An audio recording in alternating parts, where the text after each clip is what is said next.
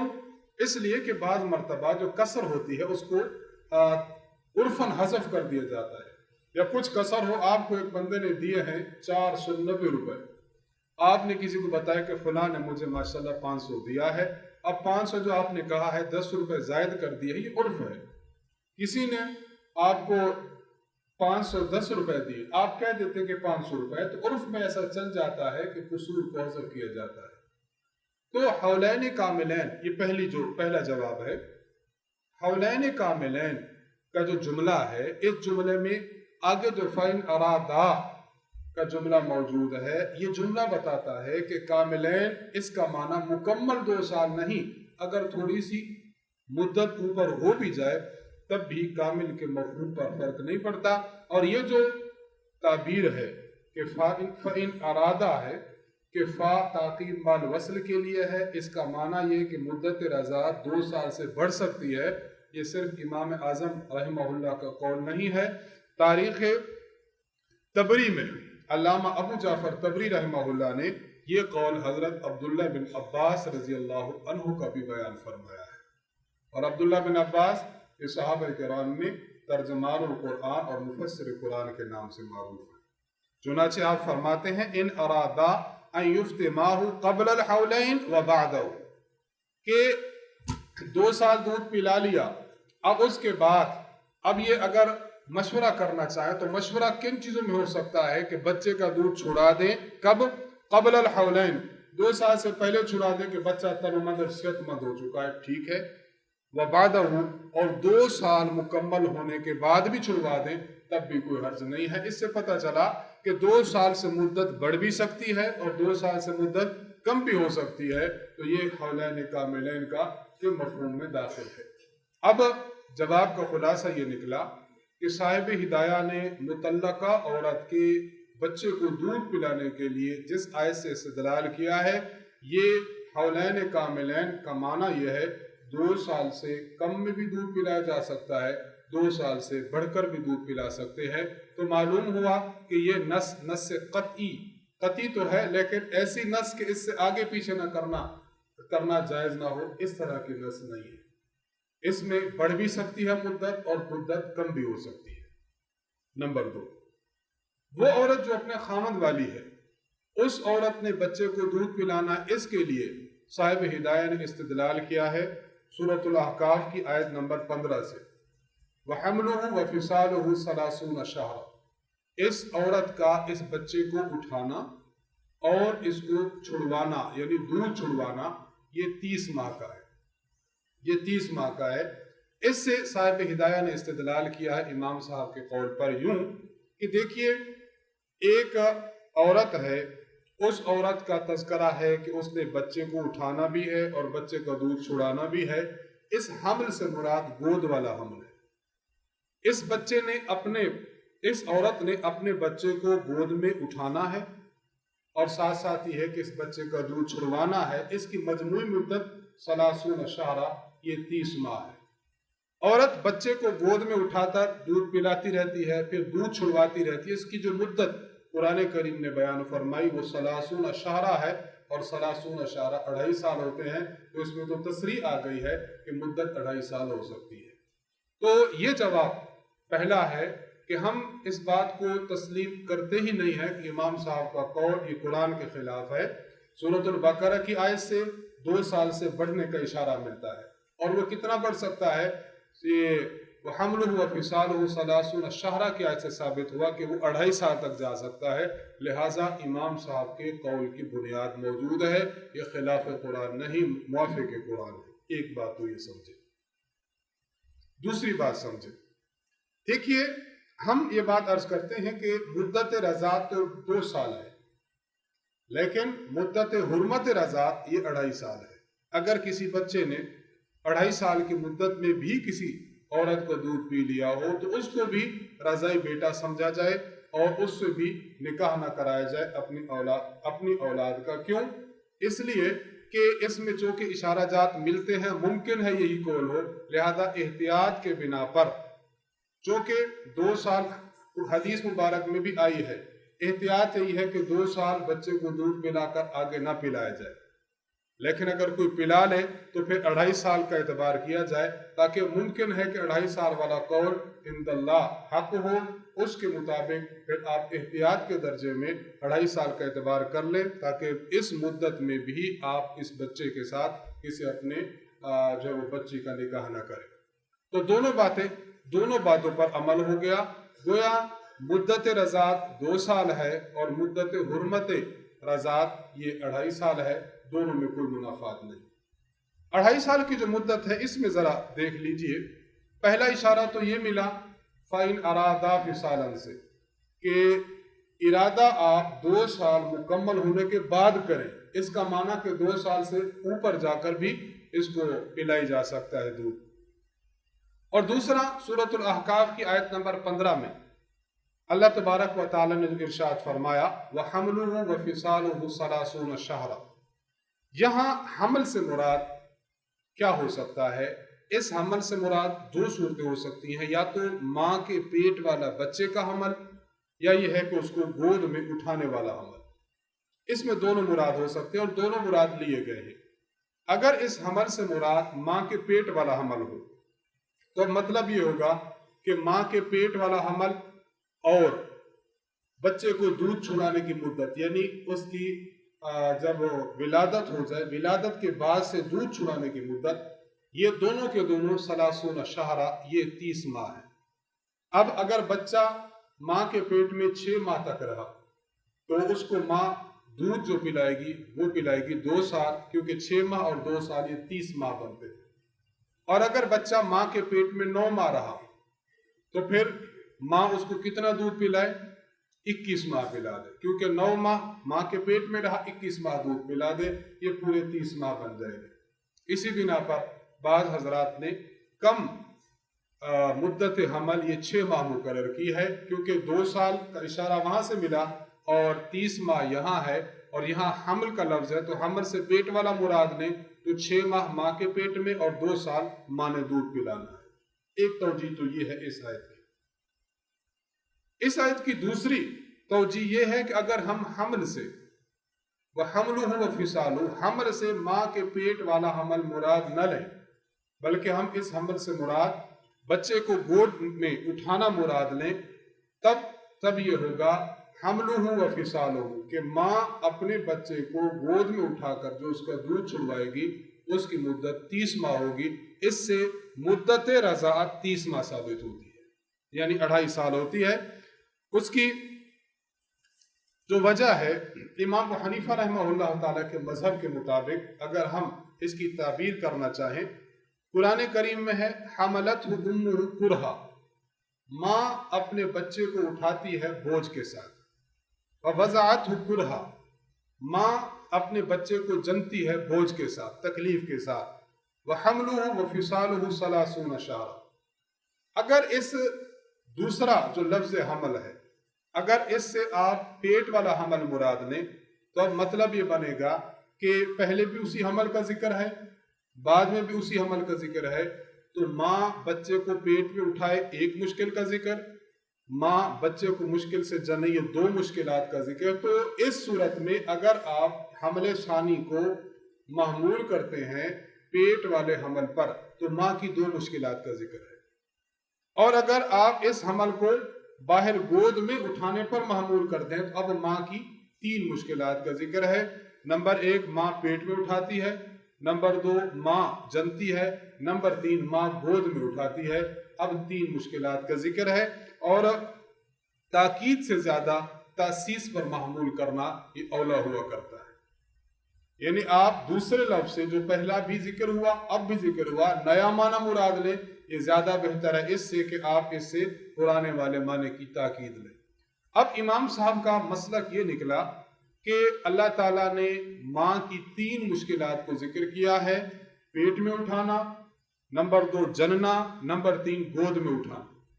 اور گود میں اٹھانے پر مستقل جو ہے وہ آیات بھی موجود ہیں۔ حضرت مریم علیہ السلام کے بارے میں ہے، سورۃ مریم آیت نمبر 27 میں فَأَتَتْ بِهِ قَوْمَهَا تَحْمِلُهُ، حضرت مریم اپنے بچے کو لے کر آئیں، اس کو اٹھائے ہوئے تھی۔ آپ بتائیے کہاں اٹھائے ہوئے تھی، حمل کی صورت میں یا گود میں؟ یہ گود میں اٹھا رہی تھی۔ معلوم ہوا حمل کا اطلاق گود پر، گود میں بچے کو اٹھانے پر بھی ہوتا ہے۔ اب اس سے بات یہ ثابت ہوتی ہے کہ امام ابو حنیفہ رحمہ اللہ نے جو 2.5 سال مدت کی بات کی ہے تو یہ اس آیت سے واضح طور پر ملتا ہے۔ پہلے ماں کے بچے کو پیٹ میں اٹھانے کا ذکر ہے، نمبر 2 پھر اس بات کا تذکرہ ہے کہ ماں اپنے بچے کو جنے، پھر تیسری بات کہ ماں اپنے بچے کو گود میں اٹھائے۔ اب جب ماں گود میں اٹھا کر دودھ چھڑائے گی اس کی مدت قرآن نے کیا بتائی؟ 30 شہرا۔ تو امام صاحب کا موقف قرآن کے خلاف کیسے ہے؟ یہ 2 بنیادی جوابات سمجھ لیں کہ امام ابو حنیفہ رحمہ اللہ کے موقف پر قرآن کریم سے اشارہ جات ملتے ہیں، اور دوسری جو آیت ہے سورۃ الاحقاف والی اس کی تشریح 2 کریں، دوسری تشریح میں واضح طور پر ملتا ہے کہ پیٹ میں اٹھانا مراد نہ لیا جائے، گود میں اٹھانا مراد ہو تو اس سے مراد 30 ماہ ہے، 30 ماہ میں گود میں اٹھا کر بچے کی دودھ کو چھڑا دے گی۔ تو امام صاحب کا موقف قرآن کے خلاف نہیں ہے۔ اچھا، امام ابو حنیفہ رحمہ اللہ سے جو دوسری میں بات عرض کروں، امام ابو حنیفہ رحمہ اللہ سے 2 قول منقول ہیں۔ زاد المعاد میں علامہ ابن القیم رحمہ اللہ نے امام ابو حنیفہ رحمہ اللہ کا قول لکھا ہے کہ ایک قول امام صاحب کا یہ ہے کہ مدت رضاعت 2.5 سال ہے، اور دوسرا قول یہ ہے کہ مدت رضاعت 2 سال ہے۔ امام صاحب سے دونوں قول منقول ہیں۔ اب فتویٰ کس قول پر ہے؟ فتویٰ 2 سال والے قول پر ہے۔ تو معلوم ہوا کہ جس قول پر فتویٰ ہی نہیں ہے اس کو لے کر اعتراض کرنا یہ کہاں کا انصاف ہے؟ علامہ علاء الدین محمد بن علی الحسکفی رحمہ اللہ در مختار میں فرماتے ہیں حولان و نصف عندہ و حولان فقط عندہما وہو الاصح فتح و بھی یفتح کما فی تصحیح القدوری، 2 سال کی مدت پر فتویٰ ہے۔ اللباب فی شرح الکتاب علامہ میدانی رحمہ اللہ وقال سنتان لأن ادنى مدت الحمل 6 اشہر فبقي للفصال حولان، قال في الفتح وهو الاصح وفي التصحيح عن العيون وبقولهما نأخذ للفتوى، 2 سال پر فتویٰ ہے۔ تذکرۃ الرشید میں حضرت مولانا رشید احمد گنگوہی رحمہ اللہ فقیہ النفس آپ فرماتے ہیں مدت رضاعت کی 2 سال ہے، علی الاصح المفتى به، یعنی اسی پر فتویٰ ہے۔ تو دوسرے جواب کا خلاصہ ہی نکلا کہ جو 30 ماہ والا 2.5 سال والا قول ہے اس پر تم فتویٰ ہی نہیں دیتے، جس قول پر فتویٰ ہی نہیں دیا جا رہا اس کو اٹھا کر اعتراض کرنا کون سی آپ دین کی خدمت کر رہے ہیں؟ جواب تیسرا سمجھ لیں۔ دیکھیے ہم یہ بات عرض کرتے ہیں کہ یہ تو چلو بچہ ہے، 2 سال سے بڑھ کر 2.5 سال ہے، اس پر ہم فتویٰ نہیں دے رہے، البتہ یہ بیان کر رہے ہیں کہ اس قول کی بنیاد موجود ہے، لیکن غیر مقلدین کو یہ اعتراض کرنا زیب نہیں دیتا۔ ان لوگوں کے نزدیک اگر کوئی ایسا ہے جو صاحب لحیہ ہے، ایسا شخص ہے جو داڑھی والا ہے، تو داڑھی والا شخص بھی دودھ پی لے تو اس میں کوئی حرج کی بات نہیں ہے، اس سے بھی وہ رضاعت کے ثبوت کے قائل ہے۔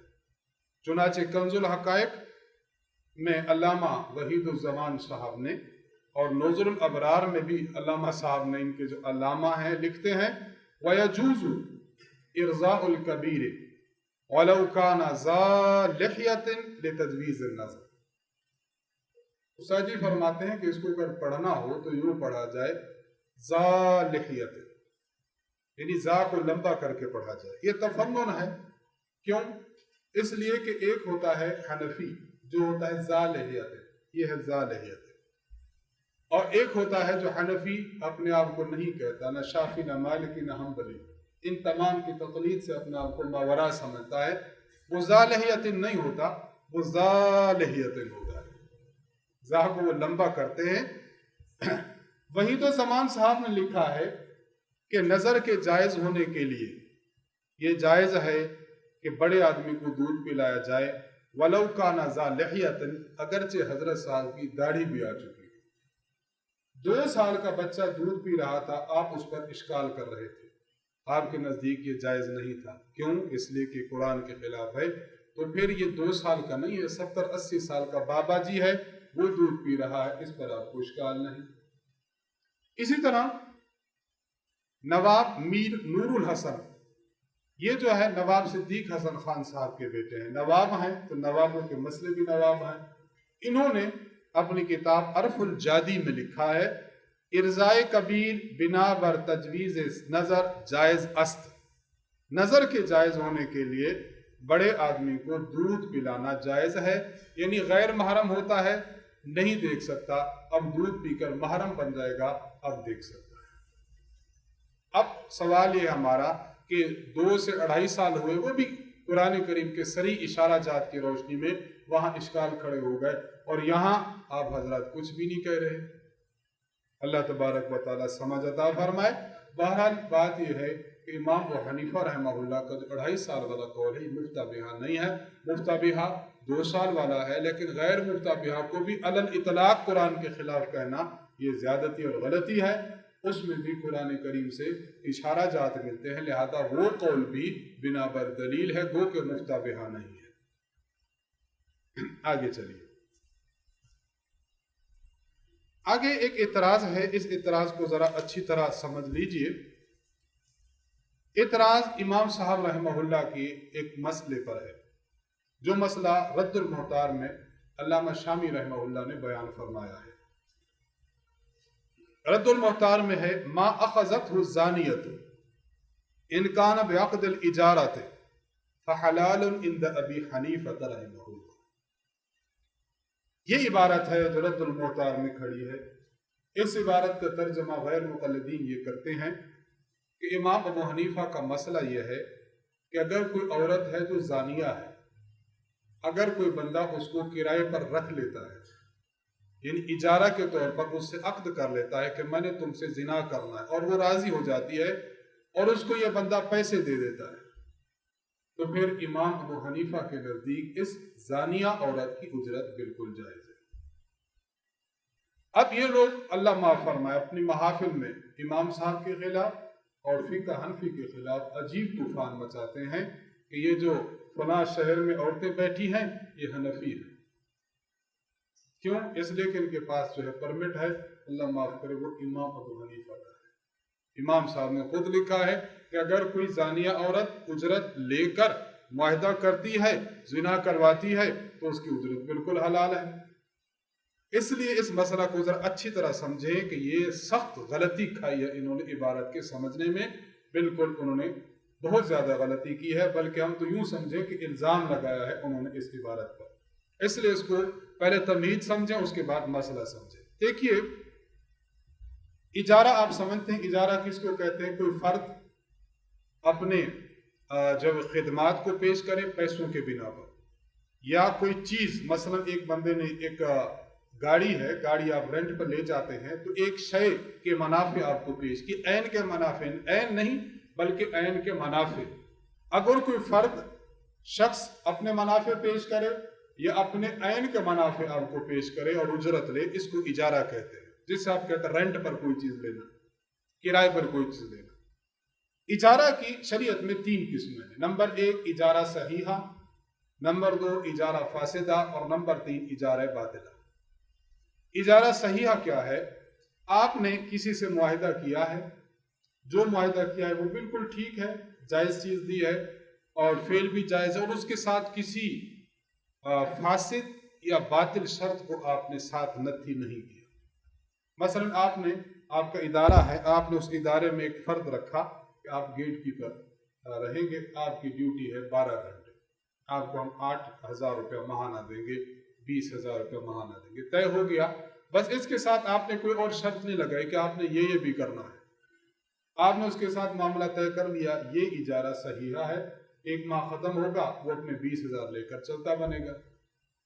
نمبر 2 اجارہ فاسدہ، نفس فعل جس پر آپ اجارہ کر رہے ہیں وہ فعل درست ہے، البتہ اس کے ساتھ کوئی شرط فاسد یا شرط باطل لگ جائے، ایسی شرط لگ جائے جو نفس عقد میں تو نہیں تھی، آپ نے زائد لگا دیا ہے، یہ اجارے کو فاسد کر دے گی۔ اگر شرط باطل لگا دی اس سے بھی اجارہ فاسد ہو جائے گا۔ آپ نے ایک بندے کو کھڑا کیا کہ آپ ہمارے ادارے میں پہرا دیں گے، گیٹ کیپری کریں گے، تنخواہ کتنی ہے میری؟ 20,000 روپے ہیں۔ جب طے ہو گیا دوسرے دن وہ آیا، آپ نے کہا ٹھیک ہے وہ بھی کرنا ہے اور ہمارے پودوں کو پانی بھی لگانا ہے۔ پودوں کو پانی لگانا یہ فعل جائز ہے لیکن اصل عقد سے زائد ہے، آپ نے اس کے ساتھ نتھی کرنی۔ شام کو ٹھیک ہے، شام کو آپ نے جب جائیں گے تو جھاڑو بھی دے کر جائیں گے۔ اب آپ نے ایک اجارہ صحیحہ تھا، اس اجارہ صحیحہ کے ساتھ آپ نے شرط لگا دی، گو کہ شرط درست ہے لیکن اس کو اجارے سے چونکہ پہلے نہیں لگائی تھے بعد میں لگائی ہے، شرط درست سے اجارہ فاسد ہو چکا۔ ایک بندے نے کسی عورت کو رکھا گھر میں کام کاج کے لیے، معاملات طے ہو گئے، ماہانہ 5,000 روپے لے گی، برتن دھو کر دیا کرے گی۔ معاملہ طے ہونے کے بعد اس نے زنا کی شرط بھی رکھ دی۔ اب یہ جو زنا کی شرط رکھی ہے یہ شرط باطل ہے، یہ گناہ کبیرہ ہے، لیکن اس کو اجارہ کے ساتھ جب رکھیں گے تو اس سے اجارہ فاسد ہو جائے گا۔ نمبر 3 اجارہ باطلہ، نفس فعل ہی درست نہ ہو، اس پر کسی کو اجارہ پر لیا جائے، یہ اجارہ باطلہ ہے۔ مثلا ایک آدمی ہے، اس نے کسی عورت کو رکھا ہے، اس بات پر اجرت دی ہے کہ اس سے بدکاری کرے گا، یہ اجارہ باطلہ ہے۔ تو اجارہ کی 3 قسمیں ہیں، صحیحہ، فاسدہ اور باطلہ۔ اب ہر ایک کی قسم کا حکم سمجھے۔ اگر اجارہ صحیحہ ہے تو اجارہ صحیحہ کا حکم یہ ہے کہ جب آپ کا اجیر اپنا فعل مکمل کر لے گا تو اجرت کا مستحق بن جائے گا۔ نمبر 2 اگر اجارہ فاسدہ ہے، اس کا حکم یہ ہے اجارہ فاسدہ کو فوراً ختم کر دیا جائے۔ اب کیا کیا جائے؟ اگر جتنا کام کر چکا ہے اس کی اجرت متعینہ نہ دی جائے بلکہ اس کی اجرت مثلی دی جائے۔ مثلا آپ نے گیٹ کیپر کھڑا کیا تھا اور گیٹ کیپر عام طور پر لیتا ہے 15,000 روپے، آپ نے اس کو دیے تھے 20، لیکن آپ نے شرط فاسد درمیان میں داخل کر دی، اجارے کو فاسد کر دیا۔ اب حکم یہ ہے کہ اجارے کو فوراً ختم کر دیں، اس کا مہینہ پورا ہو گیا، اب 20,000 نہ دیں، اب اس کو آپ دیں گے 15,000 روپے، یا اس علاقے میں اجرت 25,000 روپے ہے، اب آپ اس کو 20 دن دیں گے، اب آپ اس کو 25 دیں گے۔ اجرت متعینہ نہ دی جائے بلکہ اجرت مثلی دی جائے۔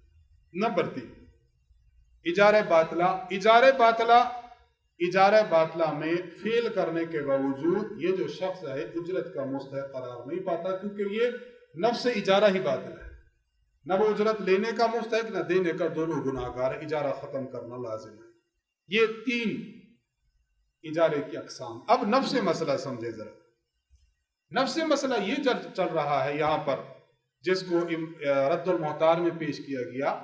نفس مسئلہ کیا تھا؟ نفس مسئلہ یہ تھا، ایک مرد ہے، اس نے کسی عورت کو کام کاج پر رکھا، گھر کا کام کرے گی، جھاڑو پوچھا کرے گی، برتن دھوئے گی، صفائی کرے گی، اجارہ پر رکھا۔ اجارہ پر رکھنے کے بعد جب معاملہ طے ہو گیا تو اس کے بعد اس نے زنا کی شرط بھی رکھ دی کہ تم نے زنا بھی کرنا ہے۔ اب زنا کی جب شرط رکھ دی ہے، اب کیا حکم ہے؟ 3 چیزیں آپ نے بتانی ہے۔ نمبر 1، آپ یہ بتائیں کہ یہ جو معاملہ کیا ہے یہ اجارہ صحیحہ ہے یا اجارہ فاسدہ ہے؟ یہ فاسدہ ہے، کیوں؟ شرط فاسد لگ چکی ہے۔ نمبر 2، اس کا دوسرا حکم یہ ہے کہ اگر اس نے شرط پر عمل نہیں کیا تو اجرت کی مستحق ہوگی؟ ہاں، اجرت کی مستحق ہوگی، لیکن اجرت مثلی کی مستحق ہوگی، اجرت معینہ کی مستحق نہیں ہوگی، کیونکہ فاسدہ کا یہی حکم ہے۔ اور اگر اس نے وہ جو شرط زائد لگائی ہے زنا والی، اس عورت نے شرط زنا پر بھی عمل کر لیا، اب کیا ہوگا؟ اجرت تو اس کو ملے گی۔ کون سی اجرت؟ اجرت مثلی، کیونکہ وہ اجارہ بنیادی طور پر درست تھا، البتہ اس زنا کی وجہ سے یہ حد کی مستحق بھی قرار پائے گی۔ تو اجارہ فاسدہ میں جو مسئلہ ہے وہ واضح کیسے ہے کہ اس میں جو نفس اجارہ تھا، نفس اجارہ درست تھا، وہ جو گھر کا کام کاج کر رہی ہے وہ اجارہ درست تھا، شرط فاسد نے اس اجارے کو فاسد کیا۔ اس کا حکم یہ ہے اب اس کام کی اجرت ملے گی۔ کیوں اجرت ملے گی؟ اس لیے کہ وہ نفس فعل درست تھا۔ اجرت متعینہ نہیں ملے گی کیونکہ اجارہ فاسد ہے، ہاں اجرت مثلی ملے گی کہ اس اجارہ فاسدہ کا حکم یہی ہے۔ البتہ چونکہ یہ شرط زنا کر چکی ہے اس لیے اس مرد پر بھی اس عورت پر بھی حد لگے گی۔ تو مسئلے بالکل الگ الگ ہیں۔ ایسا نہیں ہے کہ عورت کو رکھا ہی زنا کے اجارے پر تھا، زنا شروع کر دیا، اجرت حلال ہے، نہ یہ تو غلط ہے، یہ تو اجارہ باطلہ ہے، وہ اجرت کی مستحق قرار پاتی ہی نہیں ہے۔ اصل کیا تھا؟ اجارہ صحیحہ تھا، اس کے ساتھ اٹیچ کر دی شرط فاسد، شرط باطل، اس سے کیا ہوا؟ اجارہ فاسد ہو گیا۔ تو اپنے اصل کام جو جائز ہے اس کی اجرت لے گی، جو برا کام ہے اس کی حد لگے گی۔ تو امام صاحب نے دودھ کا دودھ اور پانی کا پانی کر دیا۔ دونوں مسئلے بالکل جدا جدا ہیں۔ اس کی ایک مثال اگر آپ دینا چاہیں تو آپ یوں دے سکتے ہیں کہ دیکھیے ایک بندہ ہے، مسجد میں نماز پڑھنے کے لیے آیا، نماز اس نے پڑھی، نماز کے بعد دیکھا جو اچھا سا جوتا تھا وہ پہن کے گھر چلا گیا۔ آپ سے کوئی مسئلہ پوچھے تو آپ کیا کہیں گے کہ نماز کو تو ثواب ملے گا، لیکن جو جوتا اٹھائے کسی کو، چوری کی ہے، چوری گناہ کبیرہ ہے، اس کی اس کو جو ہے وہ سزا ملے گی، اس کا اس کو گناہ ملے گا۔ تو دونوں باتیں الگ الگ ہیں۔ یہاں بھی ایسا ہے، جو نیک کام کیا ہے، اچھا کام کیا، اس کی اجرت ملے گی، اور جو برا کام کیا ہے اس کی اس کو سزا ملے گی۔ تو پہلا جو مسئلہ تھا کہ اس کی اجرت ملے گی یا نہیں، کیسی ہے اجرت، وہ باب الاجارہ سے تعلق رکھتا تھا، اس لیے اس کو باب الاجارہ میں بیان کیا۔ اور جو دوسرا فعل ہے جو گناہ کبیرہ ہے، حد کا موجب ہے، اس کو کتاب الحدود میں بیان کیا۔ تو دونوں مسئلے الگ الگ ہیں۔ اب عبارت ذرا سمجھے، عبارت کیا ہے اور غیر مقدم کو غلطی کہاں لگی ہے۔ علامہ شامی رحمہ اللہ نے غرر الافکار میں محیط کے حوالے سے یہ بات ذکر کی ہے، فرماتے ہیں ما اخذت الزانیت، یہ عبارت ہے، عبارت سمجھیں، 3 مقامات سمجھیں جہاں غیر مقدم نے ٹھوکر کھائی ہے، پھر صحیح مسئلہ سمجھیں۔ ما اخذت الزانیت ان کان بعقد الاجارۃ فحلال عند ابی حنیفہ رحمہ اللہ لأن اجر المثل فی الاجارۃ الفاسدۃ طیب۔ دیکھیں کتنی واضح عبارت ہے، لأن اجر المثل فی الاجارۃ الفاسدۃ طیب وان کان الکسب حراما وحرام عنده۔ اب غیر مقلدوں نے جو غلطیاں کی ہیں، پہلی غلطی یہ کی، یہاں جو لفظ ہے نا ما اخذتہ الزانیۃ ان کانا بعقد الاجارہ، یہ جو لفظ کانا ہے، لفظ کانا کی جو ضمیر ہوا ہے، غیر مقلدوں نے اس ضمیر کو ما اخذتہ کے ما کی طرف جو ہے وہ منسوب کر دیا، اس کی طرف راجع کر دیا، یعنی ان کانا، اے ان کانا وہ اگر ہو، وہ سے مراد غیر مقلد کہتے ہیں، اس سے مراد ہے اجرت، ایک۔ نمبر 2 بعقد الاجارۃ، یہ بعقد الاجارہ میں غیر مقلد کہتے ہیں با سببیہ ہے، کہ جو اجرت یہ زانی عورت لیتی ہے اجارے کے سبب۔ نمبر 3، غیر مقلدوں نے اس اجارہ کو اجارہ زنا سمجھا ہے کہ امام صاحب اجارہ زنا کی بات کر رہے ہیں، یہ بھی غلط ہے۔ اصل کیا ہے؟ صحیح بات اور درست بات یہ ہے کہ یہاں پر جو لفظ ہے ما اخذتہ الزانیۃ ان کان بعقد الاجارہ، یہ کانا میں جو ہوا ضمیر ہے یہ ما یعنی اجرت کی طرف راجع نہیں ہے، یہ اس سے پہلے جو زنا کا فعل ہے مفہوم ہو رہا ہے یہ اس سے ثابت ہے۔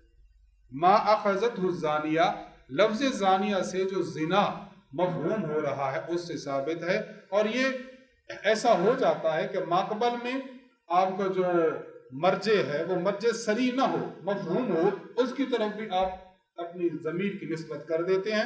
قرآن کریم میں جس طرح اعدلوا هو اقرب للتقوی، اعدلوا میں جو فعل عدل ہے، عدل کا جو مصدر ہے یہ ہوا اس کی طرف راجع ہے۔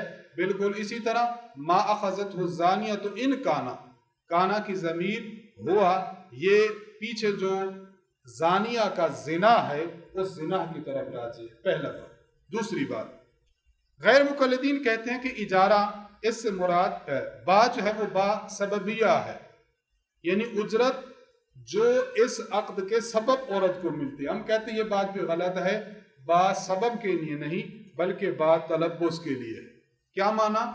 بعقد الاجارہ اے متلبسا بعقد الاجارہ، اور یہ متلبسا موصوف ہے اور شرطاً یہ اس کی صفت ہے، متلبسا شرطاً متلبسا۔ اور تیسری بات، غیر مقلد کہتے ہیں کہ یہ اجارہ جو پیش ہو رہا ہے یہ زنا کا اجارہ ہے۔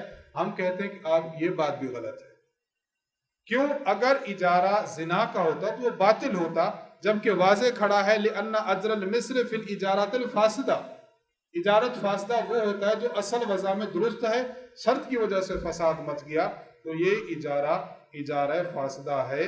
جو ابتداً اجارہ صحیحہ تھا اس سے مراد اجارہ زنا نہیں ہے۔ اب ذرا اچھی طرح عبارت کو، جو ہم نے عبارات نکالی ہیں معذوب اور اس کے مرجع نکالیں، اب ذرا عبارت سمجھیں۔ اب عبارت یوں بنے گی، ان ما اخذتہ اے اجر المثل الذی اخذتہ الزانیہ، ان کانا اے الزنا، کیونکہ کانا کی ضمیر کا مرجع کیا تھا؟ زنا تھا۔ ان کانا اے الزنا بعقد الاجارہ جو ہے، ان کانا بعقد الاجارہ، با تھا یہ تھا متلبسن کے معنی میں جو شرطن کی صفت ہے۔ اب مطلب یہ بنے گا اے الزنا شرطن متلبسن بعقد الاجارہ۔ آگے اے الصحیحہ، کیوں اجارہ سے مراد اجارہ صحیحہ تھا جو شرط کے ساتھ فاسد ہوا ہے، اس سے مراد اجارہ زنا نہیں جو باطل ہے۔ فَهُوَ اے ما اخذتہ حلال عند ابی حنیفہ لأن اجر المثل فی الإجارة الفاسدة طیب وإن كان السبب حراما وحرام عندهما۔ یہاں جو بات سمجھنے کی ہے، اب اس عبارت کا مفہوم یہ نکلا، امام صاحب فرماتے ہیں کہ یہ جو زانیہ عورت ہے، یہ جو اجرت لے رہی ہے، اگر یہ اجرت ایسی ہے کہ جس میں زنا اجارہ صحیحہ کے ساتھ متلبس ہو چکا ہو، زنا اجارہ صحیحہ کے ساتھ متلبس ہو چکا ہو، تو اب اس میں جو اجارہ فاسد ہو چکا ہے اس کی جو اجرت ہوگی وہ اجرت امام صاحب کے حلال ہے، اور یہ بالکل قاعدے کے مطابق ہے۔ نفس اجارہ درست تھا، شرط زنا لگی، اجارہ فاسد ہو گیا، اب اجارہ فاسدہ کی جو اجرت ہے وہ پاکیزہ اور حلال ہے، وہ عورت کو ملے گی۔ باقی جو کسب ہے، کسب وہ حرام ہے، امام صاحب کسب کو حلال نہیں فرما رہے۔ تو کتنی واضح عبارت تھی کہ امام صاحب رحمہ اللہ فرما رہے ہیں کہ شرط الگ چیز ہے، نفس اجارہ الگ چیز ہے۔ نفس اجارہ جب طیب تھا اس کی اجرت حلال ہے، شرط چونکہ باطل ہے اس لیے اس پر حد ہے، تو دونوں چیزیں کتنی الگ الگ ہیں۔ بلا وجہ اس اجارہ سے اجارہ زنا لے کر اس کو زنا کی اجرت کو امام صاحب کے نزدیک حلال قرار دینا، یہ کتنی بری بات ہے، کتنی بری بات ہے۔ البتہ ایک بات یہاں سمجھیے، اب اس کو جو اگر کوئی عورت ایسی ہے جو بغیر اجارہ کے ویسے اس کی رقم لیتی ہے، تو وہاں بالکل متصل بات جو عبارت درج ہے وہ یہ ہے وَإِنْ كَانَ بِغَيْرِ عَقْدٍ، اگر عورت کا کوئی عقد نہیں تھا کہ گھر کا جھاڑو پوچھا کرے گی، اس کا معاملہ صرف ہی زنا تھا، زنا کرے گی اور پیسے لے گی، اسی عبارت کے متصل بات موجود ہے حرام اتفاقاً، اب یہ اجرت بالاتفاق حرام ہے، بالاتفاق حرام ہے، لأنها اخذته بغیر حق، کیونکہ اس نے اس کو بغیر حق کے لیا ہے، بغیر حق کے لیے۔ اجارہ باطل میں بالکل باطل ہے، اس میں کوئی چیز ہے ہی نہیں، لہذا یہ حق ہی نہیں۔ یہاں ایک بات بطور فائدہ سمجھیں، اس عبارت میں آپ نے دیکھا کہ صاحبین فرماتے ہیں کہ یہ جو اجرت ہے نا عورت لے رہی ہے، یہ اجرت حرام ہے، امام حنیفہ فرمانے کی اجرت حلال ہے۔ یہ اختلاف نزاع لفظی سے زیادہ نہیں ہے، نزاع حقیقی نہیں ہے۔ کیوں؟ اگر آپ اس اجارہ صحیحہ اور زنا اس کو ایک مان لیں، یعنی اگر یہ جو زنا کی شرط ہے یہ داخلی اجارہ مان لیں، تو پھر امام صاحب کے ہاں بھی حلال ہے۔ کیوں؟ اب اجارہ زنا بن جائے گا۔ اور اگر آپ اس شرط کو اب خارج اجارہ مان لیں، اب اجارہ فاسد ہے لیکن یہ شرط باطل ہے، تو امام حنیفہ رحمہ اللہ جو فرماتے ہیں کہ اجرت درست ہے، اس کا معنی کہ امام صاحب شرط زنا کو اجارہ فاسدہ سے خارج مان رہے ہیں، تو بالکل درست ہے۔ اور صاحبین فرماتے ہیں کہ یہ بھی حرام ہے، اس کی وجہ کہ وہ شرط کو داخلی اجارہ مان رہے ہیں، تو داخلی اجارہ کی وجہ سے اب اجارہ ہی باطل ہو جائے گا۔ تو یہ نزاع لفظی ہے، نزاع حقیقی ہے ہی نہیں۔ اگر اس شرط کو خارج از عقد اجارہ فاسدہ مان لیں تو پھر حلال ہے اجرت، اور اگر اس شرط کو اجارہ کے عقد میں داخل مان لیں تو اب بالاتفاق حرام ہے۔ تو یہ اختلاف نزاع لفظی ہے، حقیقی نہیں ہے۔ باقی ہم ایک آخر میں بات یہ عرض کرنا چاہتے ہیں کہ ایک بات آپ سمجھ لیں، احناف ایسے ہیں کہ احناف کے نزدیک اگر کوئی گانا گاتا ہے اور اس پر اجرت لیتا ہے، گانے کی اجرت لینا جائز نہیں ہے۔ اسی طرح اگر کوئی عورت آپ نے رکھی ہے کسی نے کہ نوحہ کرتی ہے، نوحہ کرے اور پیسے لے، اس کی اجرت بھی جائز نہیں۔ کوئی لہو و لعب کے کام کرے اور اس پر اجرت لے تو وہ اجرت بھی احناف کے ہاں جائز نہیں۔ جب احناف کسر اللہ سوادہم ان چھوٹے چھوٹے گناہوں پر اجرت کے قائل نہیں ہے اور اس پر اجرت کو جائز قرار نہیں دیتے، ان افعال کو معاصی قرار دے کر، تو پھر ان احناف کے بارے میں کیسے گمان کیا جا سکتا ہے کہ وہ زنا کی اجرت کو بھی جائز قرار دیں گے؟ یہ کتنی بڑا بہتان ہے۔ چنانچہ ہدایہ میں صاحب ہدایہ لکھتے ہیں وَلَا يَجُوزُ الْاِسْتِئْجَارُ عَلَى الْغِنَا، گانے پر اجرت لینا جائز نہیں، وَالنَّوْء وَقَذَا سَائِرَ الْمَلَاهِ، ہر قسم کے لہو و لعب پر نہیں ہے۔ کیوں؟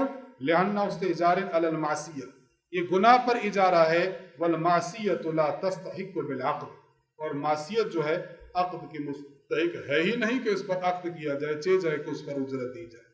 تو احناف پر خصوصاً امام حنیفہ رحمہ اللہ پر یہ الزام محض تھا جس کی کوئی حقیقت بھی نہیں ہے۔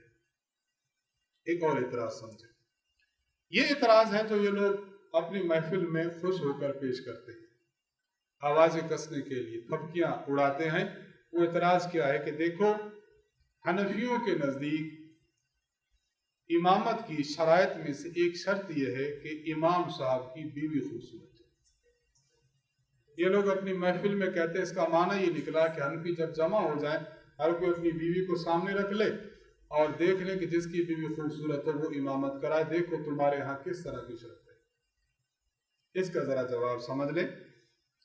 ہم کہتے ہیں کہ یہ معنی ہے ہی نہیں جو تم نے بیان کیا ہے، معنی وہ بیان کرو جو وہاں پر مذکور ہے۔ اصل بات یہ ہے، ذرا اس کو سمجھ لیں مختصراً، اصل بات یہ ہے کہ ثم الاحسن زوجتن کا مفہوم وہ نہیں ہے جو مفہوم ظاہر ہے، اس کا مفہوم ہی جدا ہے۔ اس کے لیے ہم درجہ بدرجہ کچھ باتیں عرض کرتے، تقریباً 3 باتیں۔ پہلی بات یہ کہ نکاح کی ہم حیثیت کو دیکھتے ہیں۔ شریعت مطہرہ میں نکاح کو آنکھ کا پردہ اور ناموس اور عزت کی حفاظت کا ذریعہ قرار دیا گیا ہے۔ صحیح مسلم میں حدیث موجود ہے فَإِنَّهُ أَغَضُّ لِلْبَصَرِ وَأَحْسَنُ لِلْفَرْجِ، نکاح ایسی چیز ہے جو انسان کی آنکھ کا پردہ اور انسان کی ناموس کی حفاظت کا ذریعہ ہے۔ تو جو شخص نکاح کرتا ہے اس کی ناموس اور اس کی آنکھ یہ محفوظ ہو جاتی ہے، وہ برائی کی طرف جائے گا نہیں اور بری چیز دیکھے گا نہیں۔ ایک یہ ہے کہ ایک بندے کے دماغ میں، ایک بندے کے نفس میں غلاظت ہو، وہ الگ بات ہے، وگرنہ انسان کا نفس سلیم ہو، سلیم اور پاکیزہ نفس نکاح سے مزید پاکیزہ ہو جاتا ہے۔ رد المحتار میں علامہ شامی رحمہ اللہ نے اس بات کو لکھا ہے کہ اگر ایک بندے کا نکاح ہو گیا، بیوی خوبصورت ہے، تو خوبصورت بیوی کی طرف میلان زیادہ ہوگا، اس کا تعلق باہر خواتین کے ساتھ نہیں ہوگا۔ نکاح اور نکاح میں بیوی کا خوبصورت ہونا، چنانچہ آپ لکھتے ہیں لِأَنَّهُ غَالِبًا يَكُونُ أَحَبَّ لَهَا وَأَعَفَّ لِعَدْمِ تَعَلُّقِهِ بِغَيْرِهَا، بیوی خوبصورت ہونے کی صورت میں شوہر اس سے زیادہ محبت کرے گا اور اس کے علاوہ دیگر عورتوں سے تعلق کم رکھے گا، اس وجہ سے کم کیا عدم تعلق کی وجہ سے یہ شخص عفیف اور پاکیزہ ہوگا۔ تو پہلی بات یہ ہے کہ نفس نکاح سے انسان جو ہے وہ عفت اور پاک دامنی کی صفت سے موصوف ہوگا، اور بیوی خوبصورت ہو تو زیادہ موصوف ہوگا۔ نمبر 2، حدیث مبارک میں ہے، آپ صلی اللہ علیہ وسلم ارشاد فرماتے ہیں ان سرکم ان تقبل صلاتکم، اگر تمہیں یہ بات پسند ہو کہ تمہاری نماز اللہ کے دربار میں قابل قبول ہو، فلیؤمکم خیارکم، تو تم میں جو بہترین لوگ ہیں، بہترین لوگ امامت کریں۔ فإنہم وفودکم فیما بینکم وبین ربکم عز وجل، یہ جو خیار امت ہیں، امت کے اچھے لوگ ہیں، یہ تمہارے اور اللہ کے درمیان ایک وفد اور واسطہ ہیں، لہذا اچھے لوگوں کا واسطہ ہونا چاہیے۔ اب ہم یہ دیکھتے ہیں کہ اس حدیث میں ہے کہ خیار، امت کے جو خیار ہیں وہ امامت کرائیں۔ خیار کی کئی تعریفات کی گئی ہیں، ایک تعریف جو کی گئی ہے حدیث مبارک میں وہ جامع ترمذی میں، المعجم الکبیر طبرانی میں اور مشکات میں موجود ہے، خیارکم لنسائہم، تم میں سے بہترین لوگ کون ہیں؟ اور بھی بہت سی تعریفیں ہیں، ایک تعریف حدیث میں یہ ہے کہ وہ لوگ ہیں کہ جو اپنی بیویوں کے ساتھ اچھے رہتے ہیں، بیوی کے ساتھ اچھے رہتے ہیں۔ اور مشکات المصابیح میں ایک حدیث موجود ہے جس سے معلوم ہوتا ہے، جس کی تشریح سے معلوم ہوتا ہے کہ بیوی کا حسین اور خوبصورت ہونا یہ انسان کے بیوی کے ساتھ خیر اور اچھا ہونے کی دلیل ہوا کرتا ہے۔ چنانچہ حدیث میں ہے مستفاد المؤمن بعد تقوی اللہ خیر اللہ زوجۃ صالحہ، اللہ تقوی دے، تقوی کے بعد سب سے بہترین نعمت اللہ تبارک و تعالیٰ کی طرف سے نیک اور صالح بیوی ہے۔ ان امرہ اطاعت، اگر وہ کوئی حکم کرے گا تو اس کی اطاعت کرے گی، وَإِن نظر الیہا سرت، اگر اس کی طرف دیکھے گا اس کو خوش اور مسرور کر دے گی، وَإِن اقسم علیہا ابرتہ، اگر اس کے متعلق کوئی قسم کھا لینا کہ تو نے یہ کرنا ہے یا تو نے نہیں کرنا تو اس کو پورا کرے گی، وَإِن غاب عنها نصحته فی نفسها ومالہ، اور اگر خاوند کہیں سفر پر جاتا ہے تو خاوند کے مال میں اور اپنی عزت و آبرو کی بھی حفاظت کرتی ہے۔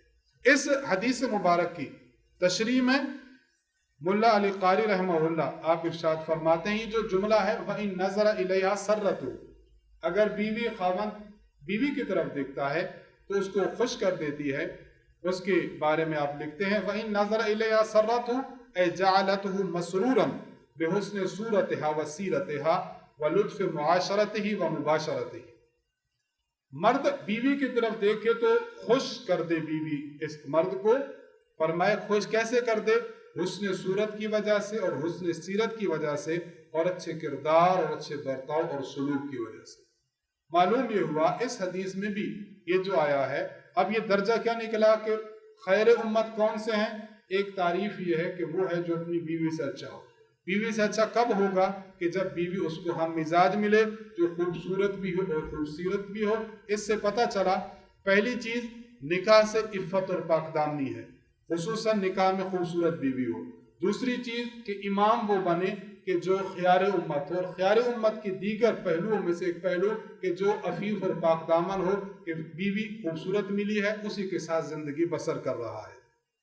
اب تیسری بات سمجھ لیں، تیسری بات یہ ہے کہ یہ جو بات آئی ہے کہ ثم الاحسن زوجۃ، اس کا معنی ہرگز یہ نہیں کہ یہ نفس امامت کی شرائط ہے، نہیں، بلکہ یہ